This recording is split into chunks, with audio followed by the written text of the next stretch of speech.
All right, here we go. Welcome into Hawk Talk on Melrose. I am Collin, joined today with Tyler, going over the beatdown in Kinnick Stadium as Iowa beats Minnesota 41-3. Who hates always losing to Iowa? We hate always losing to Iowa. PJ Fleck now 1-8 against the Hawks, and I love that. Going back to 2015, we are 10-1 against Minnesota. So I can see why their fans hate Iowa, because frankly, they can never beat us besides the 2023 controversial invalid fair catch, which it is what it is, but that's their only win in the last decade. And Iowa just cruises past Minnesota yesterday after, let's face it, them coming off a pretty big win against Nebraska, beating them 24-6. Nebraska couldn't do anything that game. And they walk into Kinnick Stadium with some momentum. And within the first 17 minutes, game over. I did not expect this coming, and I don't think any of us did. But it truly, like Kirk always talks about complimentary football.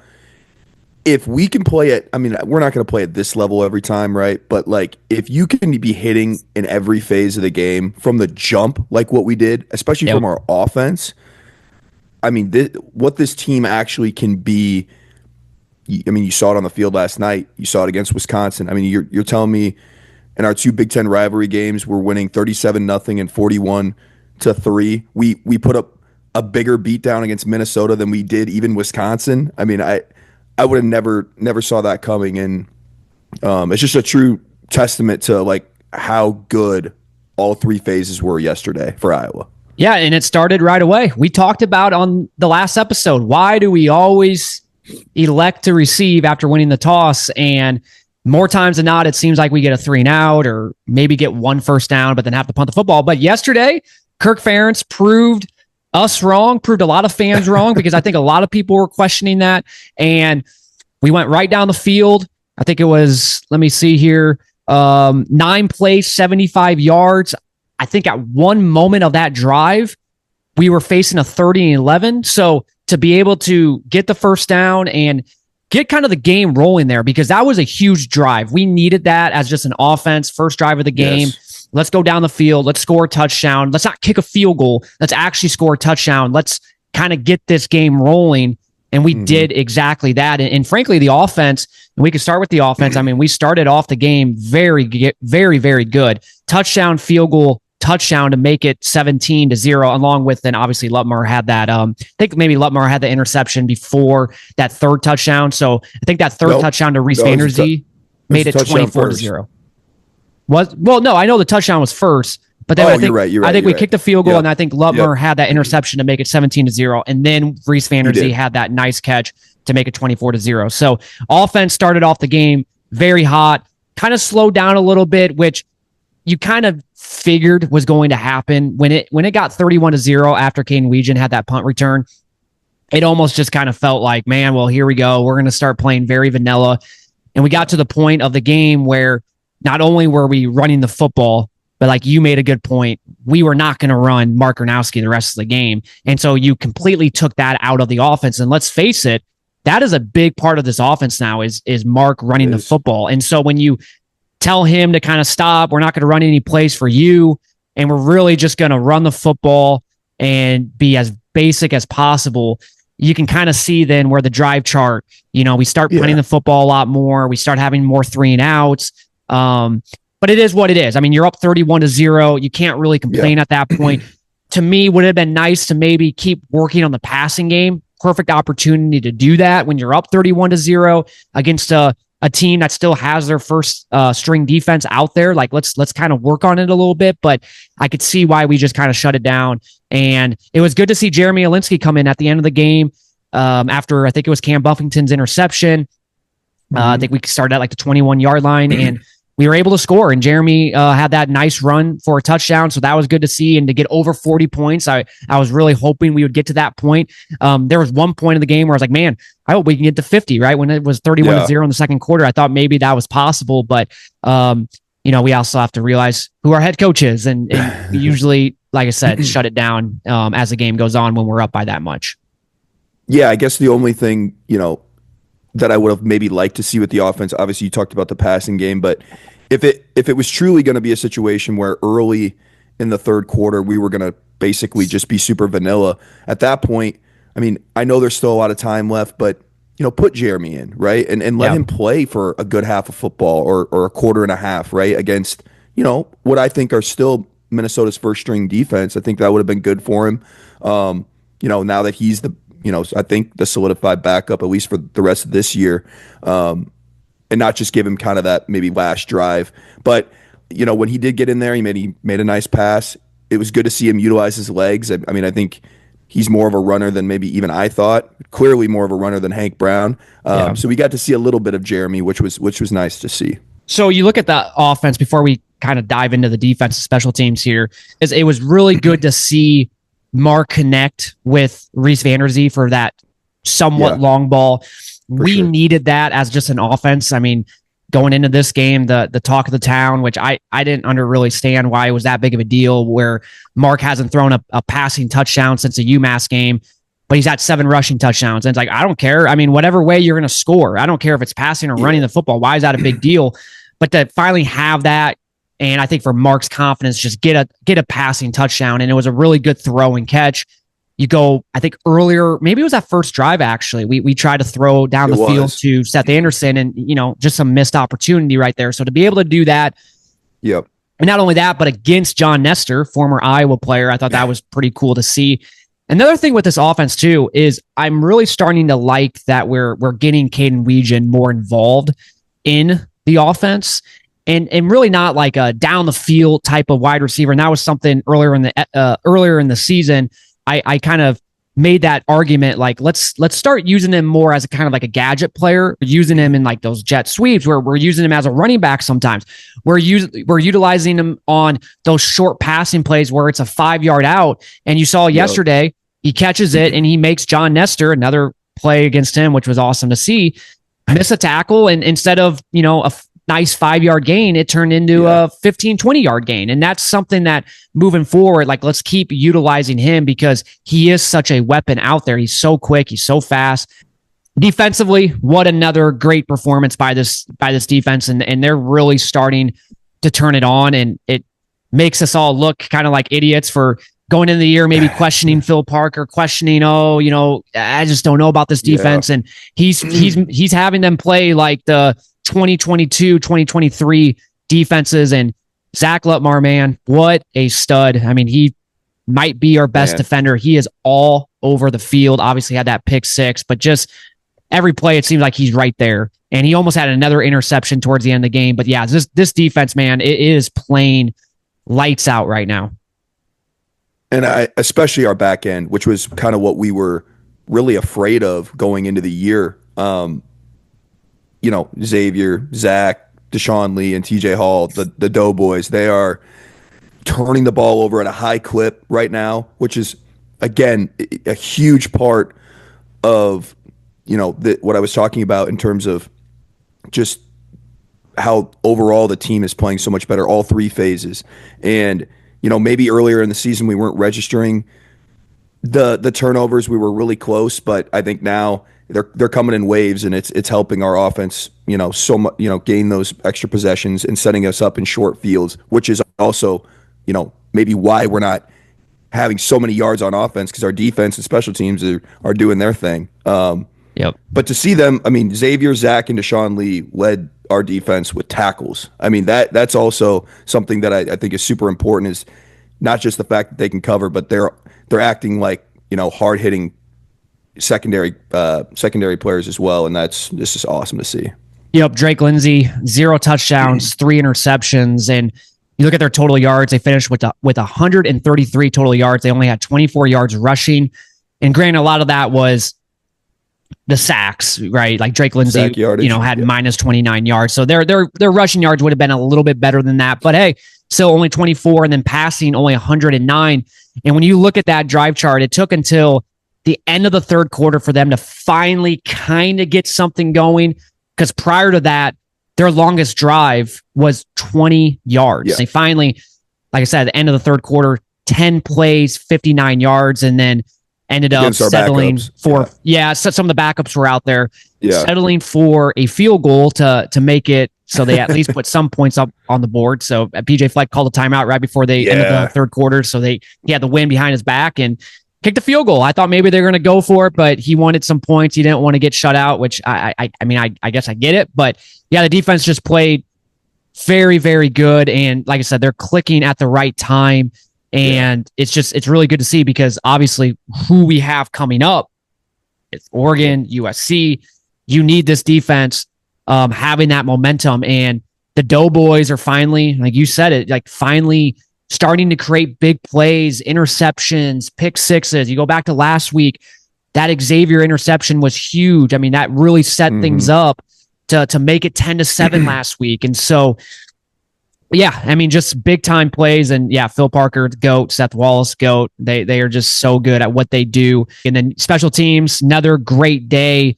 The punt return by Caden Weegan. And then, like, we can't forget, like, Drew Stevens had 2 field goals, made both of them. And, that's been kind of the story this year, where it seems like he misses at least one a game and he makes both of his. And Caden Weegan, man, just a stud. I mean, literally a stud. I mean, you take away the Iowa State game, that was just a bad day. But outside of that, every single game, he has at least one electric play on special teams. I mean, and this is why he's such a game changer, because, if you do kick it to him, man, you hold your breath if you're the other team. But the thing that I noticed too is when they're not kicking to him, they're having really short punts because they're trying to avoid kicking to him. So we're getting good field position either way, and that's why having him out there, he truly is a game changer, especially for our offense, setting us up in obviously great field position, or like yesterday, taking one to the house. And that was dude, he took off when he caught that thing. He took off straight towards the Minnesota sideline, got the corner, and then cut up, and it was rest was history. Yeah, KJ Parker with a huge block, pancake on their opposing punter. I thought that was hilarious, and rest was history, like you said. So, and we can't forget too with special teams. I think sometimes this is forgotten, but like Minnesota has a good returner in Coy Parrish. I mean, he's really good, and we were able to. I mean, he was a non-factor in special teams, and so credit to LeVar Woods to create a game plan where let's completely take him out of the equation. I mean, I think at the beginning of the game, I think he maybe back-to-back returned the kick, and it was nothing. And then finally, PJ Fleck or whoever told him, like, okay, don't just fair catch it. Like, we're not even going to deal with this because we're not even getting to the 20-yard line. So that's something that I think we maybe forget about, but that goes a long way too, where you're taking out their best player, similar to like what they're trying to do with Caden Weegan. And credit to Caden Weegan, credit to LeVar Woods for always being able to make those plays, even though that team is wanting, trying to take him out of it. Avoid it. Yep. And then one last thing with the defense, I do want to bring this up because I think we got very, very fortunate with Cohen Entringer. I really don't understand what he was doing. I'm sure I would like to know kind of what his thought was, if he thought like the pass was tipped and I have no idea, but we got very fortunate there because, man, if he would have got ejected for targeting, he would have been out for the first half against Oregon. And, we're playing an Oregon team. We got to be at full strength. You can't let one of your best players not play that first half. And so, I mean, thank God. They still called the penalty for I think it was a 15-yard penalty, but they didn't do the targeting, and very, very happy with that. Very fortunate, but that's just something where I'm sure Cohen's probably like, yeah, that was dumb of me. But that's just something you just can't let happen, especially when the score in that moment. Yeah. When you're up by so much, and at that point, not saying that you have nothing to play for, but it's like the game's already won. Don't do anything stupid to take yourself out of a half of the most important game of the season coming up, which is Oregon. Yeah, to be honest, dude, in real time, I thought there was no way that was targeting. And after rewatching it, I'm like, man, they could have called that targeting for sure. It is what it is. But yeah, I'm sure he'll learn from that and never do that again. Because, that could have been a really bad situation going into the bye week with with Oregon coming on, like knowing like, one of our best defenders is not going to play in the first half. Just would not have been good. Chad Lassikow of the Des Moines Register, he tweeted this out this morning. Just thought I would share it. Iowa's now up to 31.3 points per game on offense and ranks number 2 nationally in total defense behind Ohio State. number 6 in scoring defense, and number 1 in punt returns. And so we are clicking at the right time. And that kind of goes into what I want to talk about a little bit, because after that Indiana game, right, even though we lost that game, we still felt like, okay, you know, we put up a fight. We could have, maybe should have won that game, but we were saying that 3-2, which wasn't great. And I said on that episode, okay, we're going into this bye week and we get 3 games before our next bye week. How big would it be if we can go 3-0? Now, obviously at that time, Penn State just got off of losing to Oregon. We didn't know that they were going to completely just melt. But regardless of that, this 3-game stretch was critical. You know, going on the road at Madison, a team that you know wants to beat us like crazy, then playing Penn State, who's still talented, and then playing Minnesota, who once again, big rival. And I just said, like, if we can go 3-0 here, it's going to set us up going into the month of November, into a month that we're usually pretty good at in November. I mean, our record, Kirk Ferentz's record, I would love to go and I should have looked at it before this 20 episode. Something in 2, I think, in the month of November. Dude. It's been crazy. And, you know, as a developmental program, we always kind of get better as a year goes on. Yeah. And I just said, man, if we can go 3-0 going into that next bye week, going into that Oregon game, how critical and how big that will be. And here we are, went 3-0, man. And we're saying that 6-2 with our 2 losses coming to Iowa State, who unfortunately that game is looking, you know, that loss is looking a little bit worse just because they keep losing. And as an Iowa fan, you don't want to really cheer for Iowa State, but at the same time, you kind of want them to be decent. Yeah. And then, you know, that Indiana game, and I think TJ Hall actually said that at the end of the post game last night, where, you know, yes, we lost that game. It sucked, but seeing what like Indiana is doing to every single team. I mean, UCLA might have had the most momentum in college football, right? You know, beating Penn State, seriously. You know, going on the road at Michigan State, beating Maryland. They're on a 3-game win streak. They have the offensive coordinator. I mean, everything's rolling, and they go into Indiana and they lose 56-3. I mean, it wasn't even a game. And Indiana going on the road at Oregon and beating them. I mean, this Indiana team is really good. Illinois, and for us, right? Illinois just completely destroying them. And here we are. I mean, we were their closest win. I mean, it came down to the wire. We were up 13-10 in the fourth quarter. We had every opportunity to win that game, and we didn't. But regardless, though, I think, and I said this at the time, that game, even though we lost, might give this team some momentum, knowing, hey, if we can put up a fight against Indiana, and TJ Hall talked about this, if we could put up a fight against them, like we can put up a fight against anybody. If we can play up to what they are playing like, because that Indiana team is really freaking good, we can play with anybody. And so even though we lost that game, it's still a confidence boost along now with this 3-game win streak. We have everything in front of us. We got an Oregon team that's going to be coming into Kinnick for the first time since '89. It's going to be a huge, huge game inside Kinnick Stadium, either 11 a.m., big noon kickoff, which that's what I think it will be, or I think it will be that 2:30 slot on CBS. But regardless, one of the bigger games in Kinnick Stadium in recent memory. It's going to be loud. It's going to be juice, because this game is huge. Because Iowa, I mean, I hate really talking about this, but we are in the fight.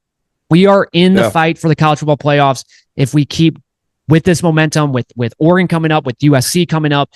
And it's just a big time game inside Kinnick in 2 weeks. You brought up that stat with Chad Leistikow about the offense. I mean, this is not the old Brian Ferentz offense. I mean, we're not, like you mentioned, maybe the passing game isn't where it needs to be, but we're scoring points, man. Like, this is not the old efficient Brian Ferentz. Yeah, exactly. Yep. Not flashy, not great, but efficient. And Tim Lester, I mean, the play calling, I mean, if you watch Iowa, if you actually watch the game, you know it's so much better. So he has a lot to do with that. Yeah, I'm getting tired of the lazy narrative with Iowa's offense. I think I've talked about it a lot on this episode. I've talked to you about it personally, but it does get very annoying that everybody. I mean, I even saw yesterday. I think when we scored or when we were up like 31-0, I think it was like unnecessarily roughness on Twitter. I think it's part of Barstool. They tweeted something out like, "Oh my gosh, Iowa is like played over 30 points," and it's like, go back to last year. We scored over 40 points 4 times, and then we put up 40 yesterday. Like, it's just a lazy narrative, and I get it because it was so bad in 2022 and 2023 and part of 2021. that I get it. It's so easy to poke fun of Iowa, but it's starting to get a little annoying. There was a guy, not true, right? Yeah. The guy on Action Network, Stuckey, he tweeted the other day about talking crap about, CBS having this game, and he was like, race to 17 points.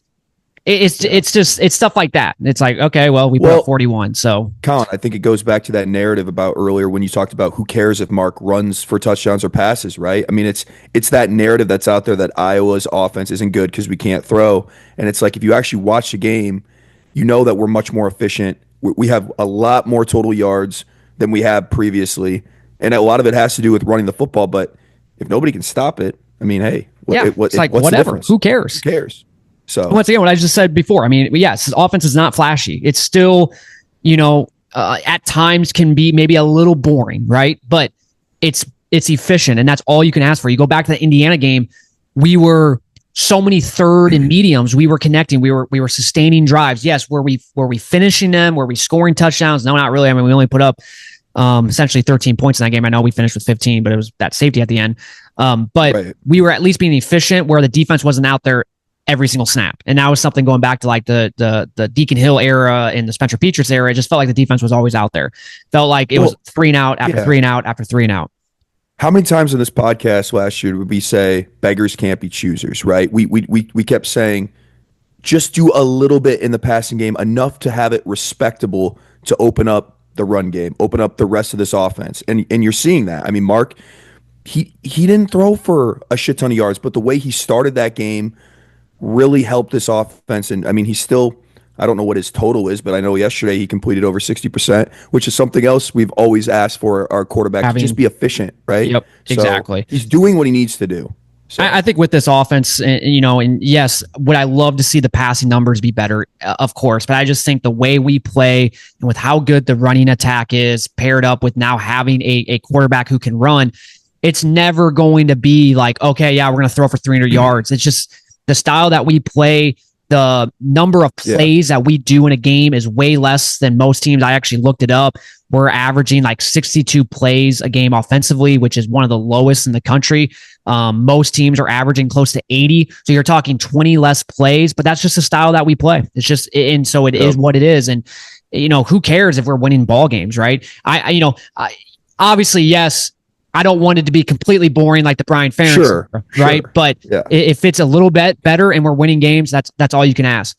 And then, okay, one last thing before we end this episode off, because I just wanted to talk about this because I just thought it's just so cool to see. And granted, who knows how the end of the rest of the year is going to look like. But right now, as it stands, if you look at the Big Ten standings, we are up there with Indiana, Ohio State, and Oregon. We're tied for third right now. And I wanted to bring this up because, go back to a few years ago when it was announced that there's going to be no more divisions, no more Big Ten West. We're bringing in Oregon. We're bringing in USC. And, at this moment, we still had Brian Ferentz as offense coordinator. And it really felt like, man, oh boy, we are in for maybe not such good years ahead. And, getting rid of Brian, going out and getting Tim Lester, obviously, yes, the offense isn't great, but it's better. And to see this team, once again, you look at the Big Ten standings, it almost gives you kind of goosebumps seeing where Iowa is positioned right now. Never really would have thought that this is kind of where we would be at, especially just 2 years ago, being able to be on the top, towards the top of the Big Ten. And I love it. And it's just, I just wanted to bring that up because, man, it did. It felt like 2 years ago when Brian Ferentz was still offense coordinator. Oh boy, I just don't know how this is going to be, especially now in the new Big Ten. And credit to credit to Ferentz, Kirk, to, he knew that you got to change up a little bit. Now, it really wasn't him that fired Brian, and who knows what we would have done after the end of the season. Beth Getz didn't do what she did, but credit goes to Kirk to go out and get Lester, get a guy outside of the program, bring in a new idea, and go out and actually utilize the transfer portal. Let's go out and let's get a quarterback. Let's pay him money. Let's pay Mark to come in, right? Because if you want to compete in the Big Ten, you got to have a decent quarterback. You got to have a decent offense. And you're seeing that. And you're seeing the reason why we are in top half of the Big Ten or top quarter of the Big Ten. Because if you have a shitty offense like a few years ago with a Yeah. paired up with like a Cade McNamara, like we're not sitting No. tied for third right now. We are towards the bottom of the league. Yeah, like you hit the nail on the head. It's not the Big Ten West anymore.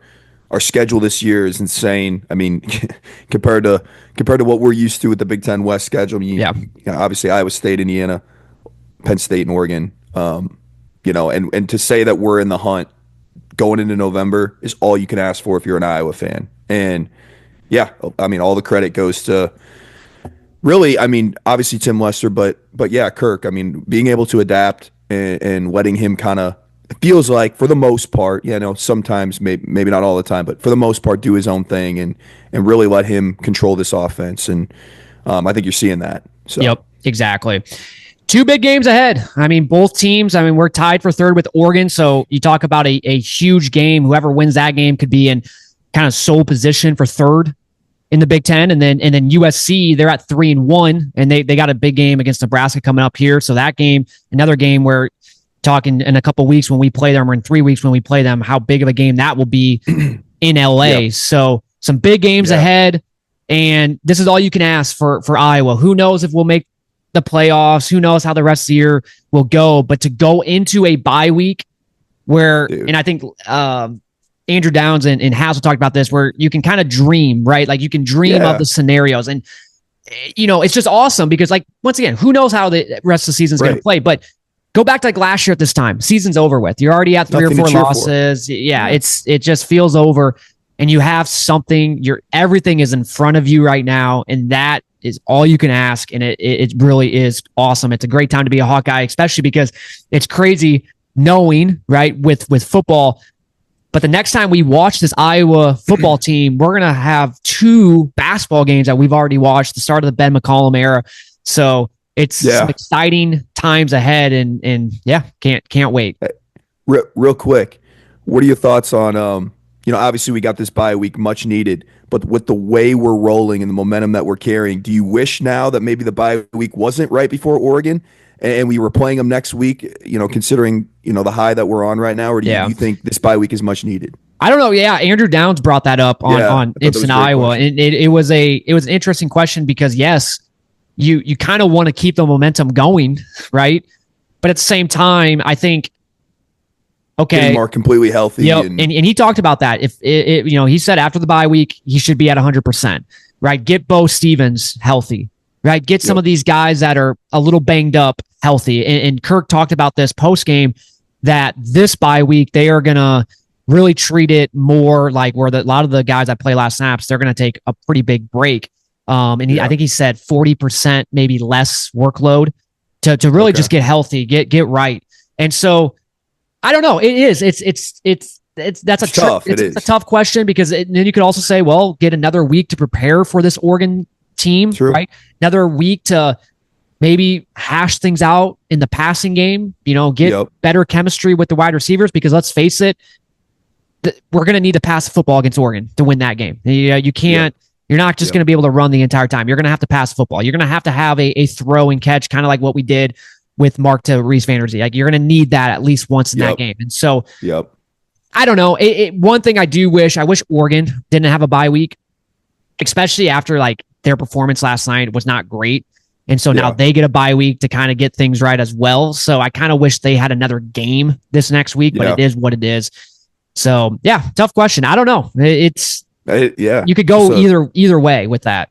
Yep. And, I saw during the Oregon game last night, quarterback Dante Moore, he kind of looked like he got hit in the face and something with his nose. He was bleeding and he was kept out the rest of the game. What does that mean in 2 weeks? Probably nothing. I mean, I'm assuming he's going to be back. Yeah, he'll be back. Just something to monitor.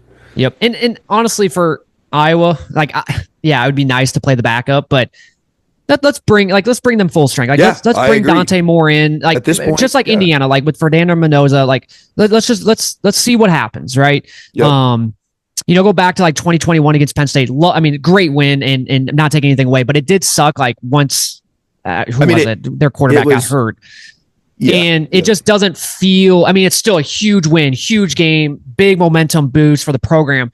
But there's a small thing where it's like, well, yeah, we were playing the backup though. So especially when we were losing when the starter was in and then he gets hurt and we come back. Obviously, Yeah, exactly. Not So I hope Dante Moore plays. I mean, I want a big time game inside Kinnick. And so we're not going to really talk much about get into that game. Clearly, I mean, we kind of did a little bit, but we will do. Usually, we don't do a pregame podcast, but for how big of a game this will be, we'll take a week off for the bye week, but we will do an episode going into that game and just talk about the importance and really get into that game and kind of what we think will happen. I mean, I'll just say right now, who knows if we'll win or lose, but I do have confidence that we can put up a fight, and I do have confidence that, you know, if we play like we did against Indiana with the momentum that we have been on, I think we can do it. But will we? I don't know. It's going to be tough, but I think we have a chance, and that's the most important thing is having that confidence that, hey, I think we can go into that game, especially if it's at 11 a.m., hostile environment. Kinnick's going to be rocking. It's going to be insane. Big noon kickoff is there. Yeah. You asked me after maybe the first few weeks of the season, I say, oh boy, but the way we're peaking right now, like you mentioned, we got a shot for sure. Yep, exactly. All right, well, that will do it for this episode. Once again, we will be back next week. We'll also have we're going to probably try to do a basketball preview episode at some point. You know, we're coming up on the first game. It seemed like it was forever ago, where it's like the season seemed so far out, and here we are, 8 days away from the first Iowa game, which is crazy, or 7 days away. They play on November 4th, so we might do a little preview of that as well. So stay tuned for all that. But until then, have a good rest of your week, and go Hawks.